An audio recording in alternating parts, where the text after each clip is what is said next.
What's up, Northland family? Pastor Rob here, and I want to take a few minutes here to talk about our Raise the Roof campaign.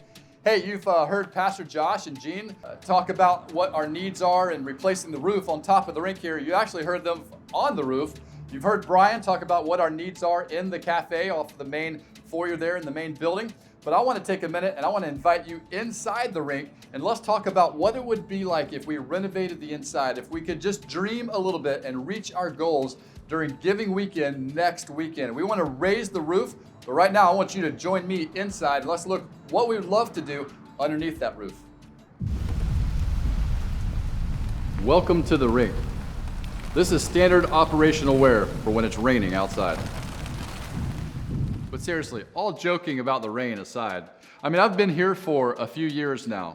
I've talked to leaders, I've watched and I've heard from our students about this place called the Rink. It's an awesome building, but it's got some history to it and it's also got some age to it.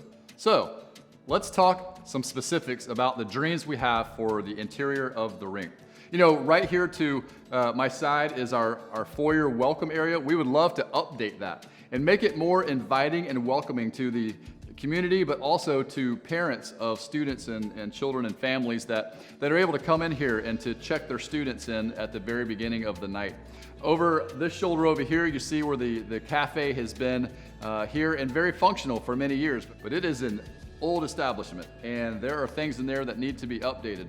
Actually, the dream would be to relocate and to repurpose that cafe to the back side of our foyer area and make that open into a cafe area where parents could come in and hang out.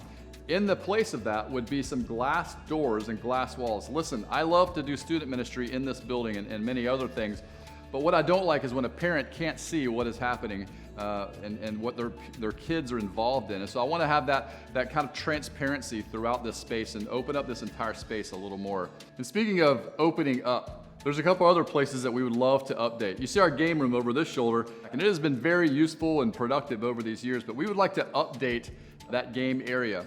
You know, this next generation is really into video games. You know that, you see it in your own students, your own grandkids' lives. So we want to kind of invite that community into a space, the gaming area, and we want to divide that space up into an actual e-games ministry area.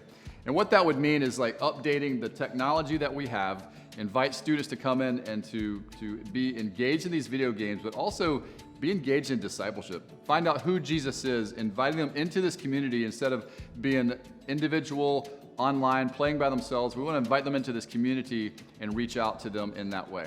Hey, speaking of sports, I just want to share this. When I was in the interview process coming here to Northland Church, after one of the interview meetings, I got in my car and I drove around the property like 3 times looking for where the basketball gym might be on this property.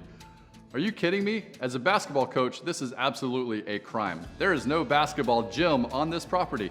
I would say that is an incredible outreach, not only for our students to be able to spend that time together in community playing, but also that is a huge community outreach. It invites them into this building, it invites them onto our property to where we can bridge those relationships and begin to disciple them and introduce them to Jesus as well.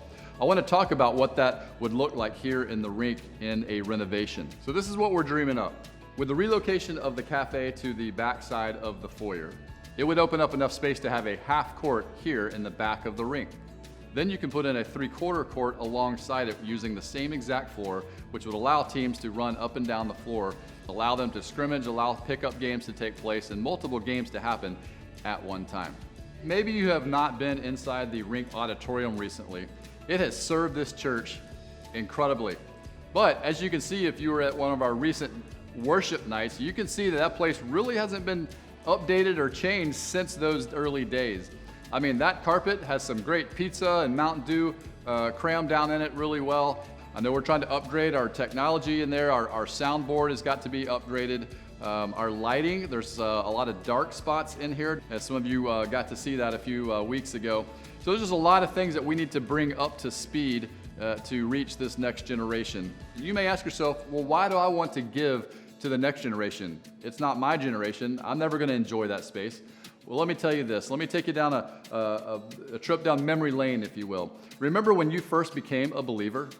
There were people in your life who were pouring into you, who were investing in you.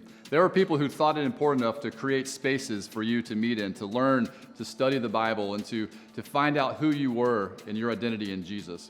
And so I want to challenge you to invest in this next generation of children and students and college students right now. What you're doing is planting trees which this next generation will enjoy the shade of. So thank you for your investment in advance. Thank you for what you mean to this church and to this next generation that's coming behind us.